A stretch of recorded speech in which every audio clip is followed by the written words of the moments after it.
I was 35 years old when Ray sat me down on our IKEA sofa and told me she was pregnant. She said it like she was reading a grocery list. I'm pregnant, but I don't know if it's yours or Kyle's. I didn't react the way she expected. I didn't yell, I didn't throw anything. I just sat there, processing. 2 years we'd been living together. 2 years of shared coffee mugs and overlapping Netflix profiles. 2 years I'd been the steady one. The one who paid the rent on time, who fixed the garbage disposal, who drove her to the airport at 6 a.m. when she had a work trip. And now this. You're not going to say anything? She asked, her voice carrying that familiar edge. The one she used when she wanted to fight, and I wasn't giving her one. I looked at her, really looked. Her blonde hair was pulled into that messy knot she thought made her look effortless. She was wearing my old Northwestern hoodie, the one with the frayed cuffs. She looked like she always did, familiar, domestic, almost innocent. How many times? I asked. She blinked, caught off guard by the question. What? How many times with Kyle?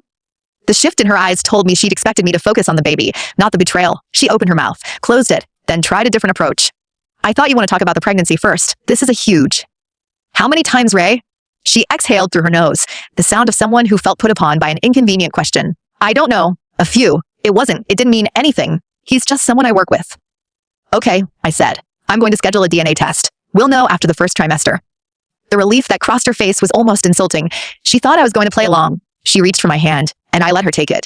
Thank you for being so understanding, she said, squeezing. I was so scared to tell you. I thought you'd lose it. I didn't lose it. I'm not the type. My father lost it. Every time he found my mom's affair, and there were 3 that I know of, he'd smash plates, punch walls, scream until his throat bled. I watched him age 30 years in a single decade. By the time I turned 18, he was a ghost, hollowed out by a kind of grief he couldn't name. I decided then I'd never be that man.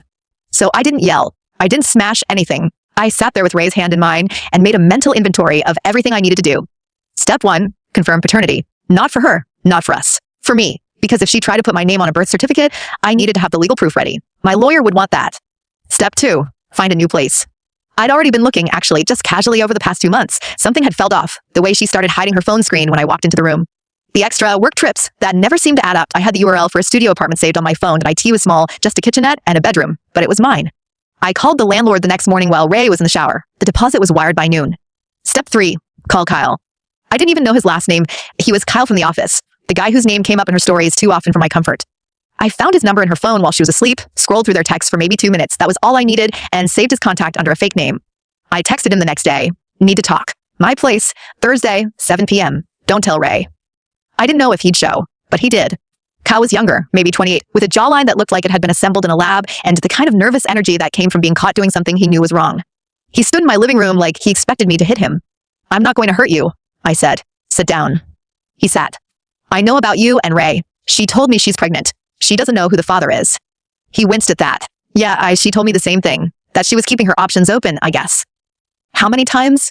He looked at the floor. I don't know. Maybe 4 or 5 times. Over the past 6 months. She told me you guys were basically over. That you were just living together for the lease. She told me you were just a coworker. Yeah, well.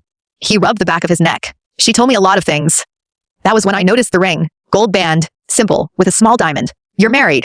Kyle's face went pale. Engaged. I'm engaged. Her name's Arya. We've been together 6 years. She's pregnant too. Like actually pregnant. 3 months. I sat back in my chair and let that sink in. You got your girlfriend pregnant, I said slowly, while your fiancé is also pregnant. His throat bobbed as he swallowed. It sounds worse when you say it like that. It's not going to sound better any other way. Kyle started to crumble right there on my sofa. Please, man, you can't tell Arya. She'll leave me. She's already stressed enough. She's been having complications with the pregnancy. That sounds like a you problem. I know it is. But he looked up at me, eyes glassy with a fear I recognized. IT was the same look my father used to wear. The look of a man who had finally realized what he was about to lose. What are you going to do? I'm going to get a paternity test. And I want you there. You and Arya. He stared at me. Why would you want her there? Because she deserves to know. And because I'm not going to let you or Ray hide behind closed doors anymore. If there's going to be a conversation about whose child this is, we're going to have it in the open with everyone present. Kyle opened his mouth, closed it, then nodded slowly. She's going to kill me. Probably. I stood up. But you're going to bring her anyway. Thursday at 9. I'll send you the address. I called Arya myself the next morning. I found her through LinkedIn because Kyle had slipped up and mentioned her full name during his confession.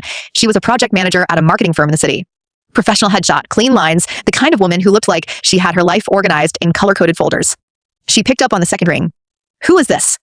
My name's Jordan, I said. I'm the man your fiancé's girlfriend has been living with. A beat of silence. Then, you mean Ray. You know about her. I know Kyle's been distracted. I've suspected, but I was hoping it was my hormones making me paranoid. I don't want to make this harder than it already is, but there's a situation you need to be aware of. Ray is pregnant. She doesn't know who the father is, me or Kyle. I'm getting a paternity test done on Thursday at 9. I've invited Kyle. I'm inviting you too. Another long pause. When she spoke again, her voice was steadier than I'd expected. Why would you want me there? Because I think you deserve to hear the truth at the same time I do. And because I think Kyle's been getting away with too much for too long. She let out a breath. You're doing this for yourself, aren't you? Not because you care about me. Maybe both, I admitted, but mostly because I believe in transparency. If my girlfriend is going to play two men against each other, I want to make sure the game board is visible to everyone. Arya laughed, a sharp, humorless sound. I'll be there. What's the address? The clinic was clean, professional, and neutral. The kind of place where secrets went to get sorted into neat little folders. Ray sat next to me in the waiting room, fidgeting with her sleeve. She'd been nervous all morning, not because of the test itself, I think, but because she could sense that something had shifted. I wasn't the same man she'd sat down 2 weeks ago and confessed to. Arya's coming, I said, not looking at her. She froze. What? Kayla's fiancée. She's pregnant too. I figured she should hear the results at the same time we do. The color drained from Ray's face. You invited her. You actually invited her here. Would you rather I kept secrets?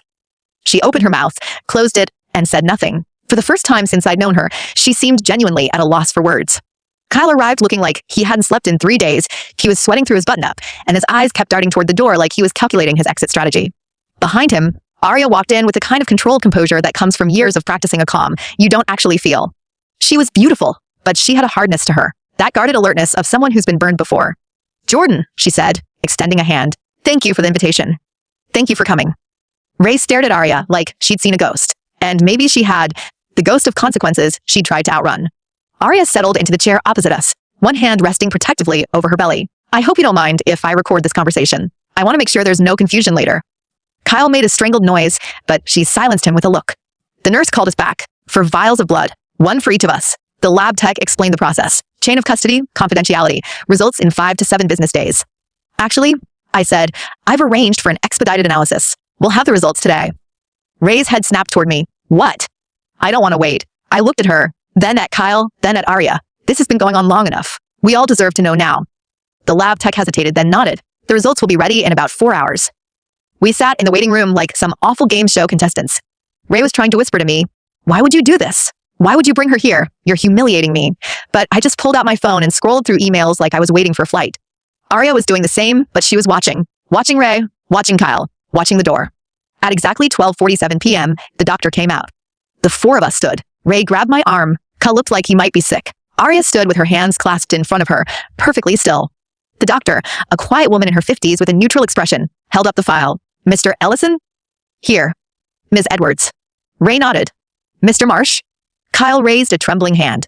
The doctor opened the file and looked at us. I'm going to read you the results. I want to be clear about what they mean. I nodded. Go ahead. Mr. Ellison, you are not the father. Ray's grip on my arm tightened. I didn't flinch. The doctor turned to the next page. Mr. Marsh, you are also not the father. Silence. Absolute, suffocating silence. Kyle blinked. Wait, what? The doctor looked at Ray. Ms. Edwards, the pregnancy is not viable. You've experienced what we call a biochemical pregnancy. The embryo never fully implanted. You're not carrying a child. And the DNA from the sample we collected doesn't match either of these gentlemen. I waited. The doctor's voice was level clinical. The DNA profile indicates a third party. Someone you encountered approximately 3 months ago. A man named Derek, according to your medical records. Ray's face went white. I don't think I'd ever seen her truly speechless before. Even in our worst arguments, she always had something to say. But now, nothing. Just her mouth opening and closing like a fish. Derek, Arya said, her voice cutting through the quiet. Who's Derek? Ray shook her head. It was just he was some guy at a conference. It was one night. I didn't even think about it. I was drunk and...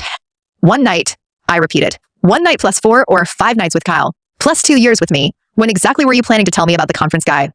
I didn't think it mattered. I thought it was Kyle's or yours. Because you were keeping your options open, I said. Because you were hedging. She tried to reach for my hand, but I pulled away. Jordan, please. I made a mistake. A few mistakes. But I love you. You've been my rock. I've been your safety net. That's what I've been. She flinched like I'd slapped her. I had my phone in my hand. 3 months ago, I downloaded the app for my new apartment. I'd already signed the lease. All I had to do was type the address. The studio was on the other side of town. It wasn't much, 700 square feet, a view of the parking lot, no dishwasher. But it was mine.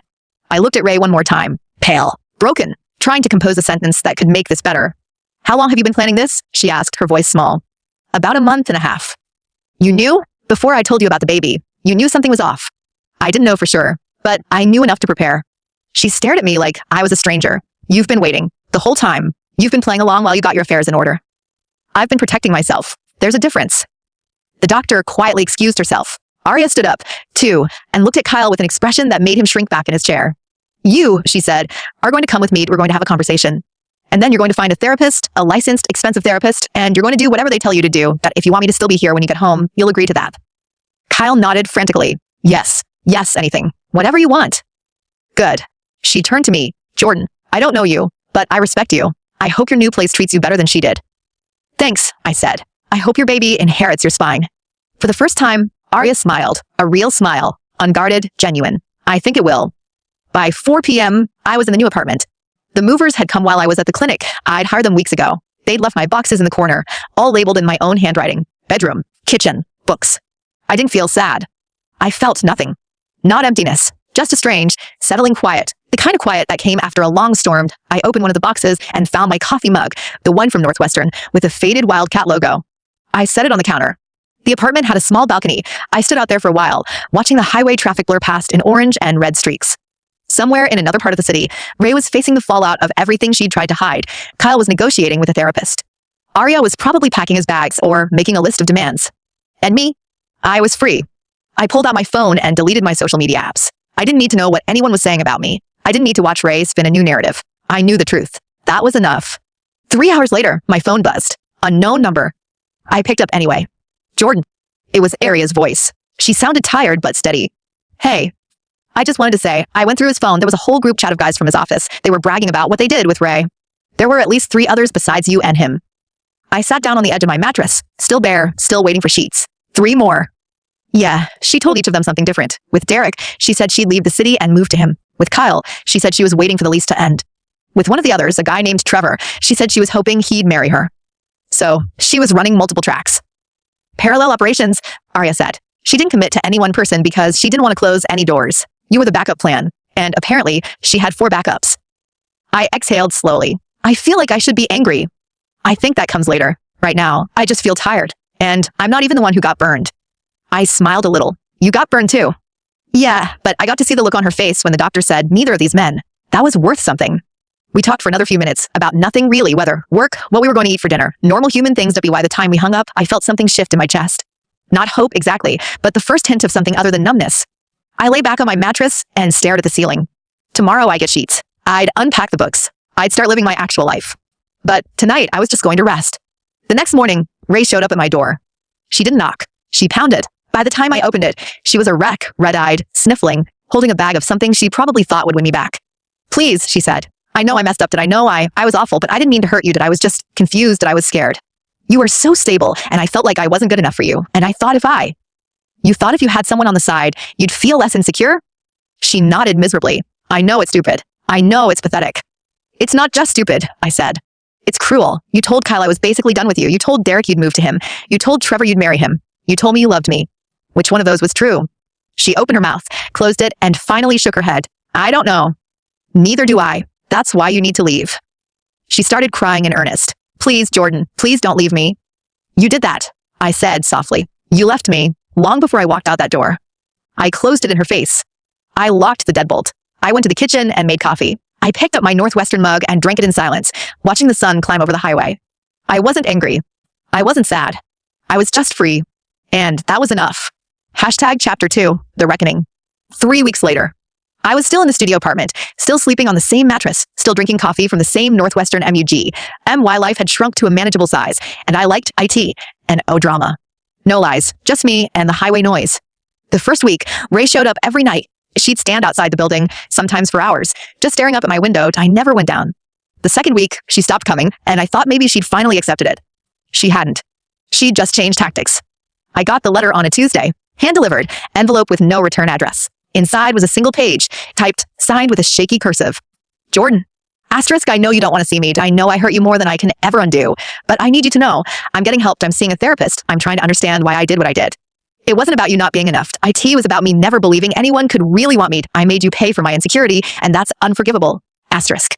Asterisk, but I'm not asking for forgiveness. I'm just asking for one conversation. 1 hour. After that, if you never want to see me again, I'll leave you alone. Asterisk. Asterisk, your mother's care facility called me last week. They said her condition is stable, but the insurance is changing. They need to move her to a different wing. I've already taken care of it. I've paid the difference, and I'll keep paying it, whether you talk to me or not. I'm not holding that over you. Asterisk. Asterisk, I'm trying to be better. Asterisk. Ray.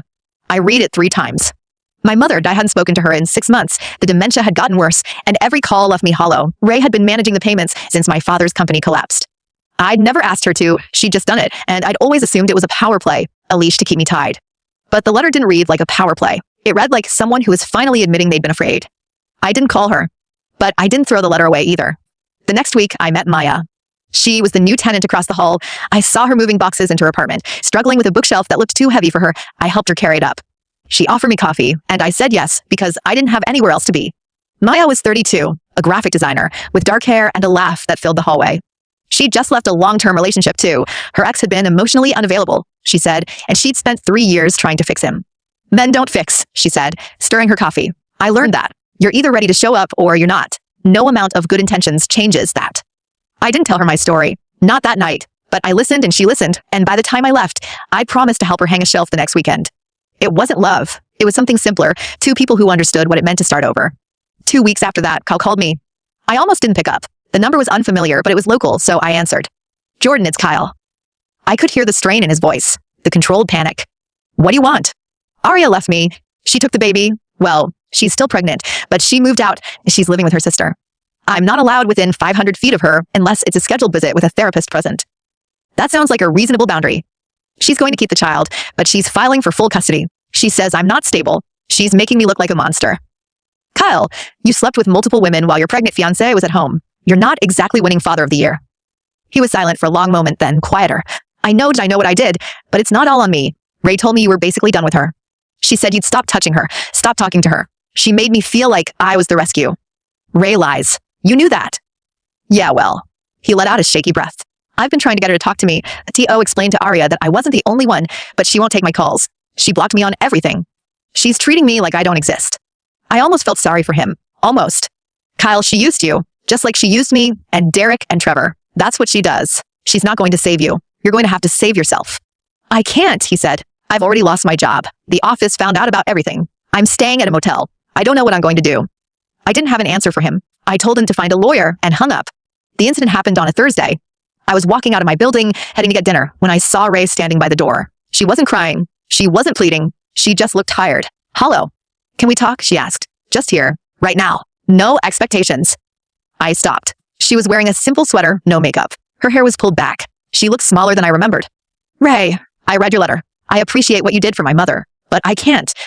I know you can't. I'm not asking you to come back. She took a step closer and I didn't step back. I'm asking you to just see me, the real me, not the one who lied. The one who was so scared of being abandoned that she made sure everyone left her first.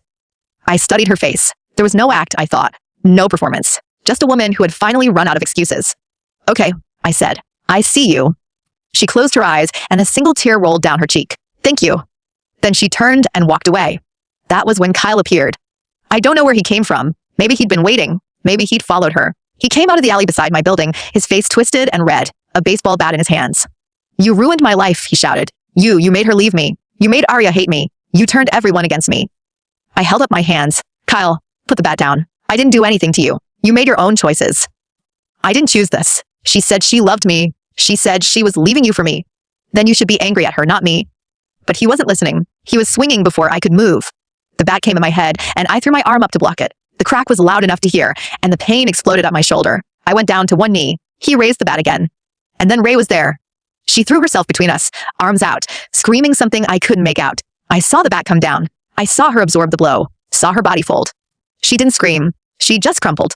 Kyle froze. The bat clattered to the ground. He stared at her motionless form, and then he was running. I crawled to her. There was blood, a lot of it, coming from somewhere near her temple. Her eyes were open, but they were unfocused. Ray, stay with me. Stay with me. She blinked slowly. Her lips moved, but no sound came out. I dialed 911 with my good hand. I held her head still. I kept talking to her. Nonsense. Anything to keep her conscious. When the ambulance came, I rode with her. I held her hand. Her fingers were cold. At the hospital, they operated for 3 hours. I sat in the waiting room, alone, my arm in a makeshift sling. The doctors had set my shoulder. The rest was just waiting. When they finally came out, they told me she'd survive. But there was damage. concussion, possible long-term memory issues. She would need rehabilitation. I went into her room that night. She was asleep, her head wrapped in white, her face bruised. I sat in the chair beside her bed, and I didn't know what I felt. Gratitude? Guilt? Both. I stayed until dawn. When she woke, she looked at me with eyes that didn't recognize me. "Who are you?" she asked, her voice a whisper. My chest tightened. "I'm Jordan. I used to be someone you knew." She frowned, trying to place me. "I'm sorry. I don't remember." I nodded. "That's okay." 1 week later, she tried to kill herself. The nurses found her in the bathroom, her wrist open, a shard of mirror on the floor. They saved her, but barely. When I got to the hospital, she was conscious, angry, defeated. "Why did you save me?" she asked, not looking at me. I was supposed to be gone. I was supposed to disappear. I sat in the chair across from her. "Ray, what happened with Kyle? That wasn't your fault. He was out of control." "I know it wasn't, but I also know I made him that way. I used him, I broke him, and I broke you. And the only thing I'm good at now is breaking things. You saved me. You saved my life." "I didn't save you for you. I saved you because I wanted to be the hero for once. I wanted to prove I wasn't all bad. That's not love. That's a transaction." I had no answer for that. The last time I saw her was 8 months later. I'd moved on. Maya and I were slow, steady, building something real. I'd taken over my father's company. It had recovered, barely, and I was making it profitable again. I was in a better place. I got a call from a mutual friend. They told me Ray had died. The details were stark. She'd seen a child run into the street, a little boy who'd chased a ball. She'd pushed him out of the way, but the truck was coming too fast. She'd had time to jump back, witnesses said, but she hadn't moved. She'd just stood there and let it happen. I drove to the funeral. I stood in the back, watching the photos they'd set up. She looked happy in most of them, younger, brighter, the woman I'd fallen in love with before the lies and the games. Her mother came up to me afterward. "She wrote you a letter," she said, handing me an envelope. "She made me promise to give it to you, no matter what happened." I opened it in the car. "Jordan, asterisk if you're reading this, I'm gone. I don't know if it was quick or if I had time to think, but I want you to know I didn't do this because I was sad. I did it because I finally understood what I'd done to you, and I couldn't live with the weight of it. Asterisk. Asterisk, I wasn't brave enough to change while I was alive, but maybe I can be brave enough to end it cleanly without dragging anyone else down. Asterisk. Asterisk, the memory thing, the amnesia, it was real at first, but it came back. I remembered everything, and when I remembered, I knew there was no undoing the person I'd become. Asterisk. Asterisk, you were the only real thing in my life, and I treated you like a placeholder. I'm sorry I couldn't be better for you. Asterisk. Asterisk, please live well. Please be happy. You deserve it. Asterisk. Asterisk, Ray. Asterisk. I folded the letter and put it in my pocket. I drove home in silence. That night, Maya asked me what was wrong. I told her I'd lost someone. Not a lover, not a friend, but someone who had once been both. She held my hand. She didn't ask for details. She just stayed. A year later, I gave a speech at a company event. I was standing at the podium, looking out at the room full of employees and partners. Maya was in the front row, a glass of wine in her hand, her eyes on me. I talked about resilience, about rebuilding, about the people who don't make it and the ones who do. I didn't mention Ray by name, but I talked about learning from loss, about not letting fear make you cruel. Afterward, Maya came up and kissed me on the cheek. "You did good," she said. I smiled. "I'm learning." We walked out together into the cool night, and for the first time in a long time, I didn't look back.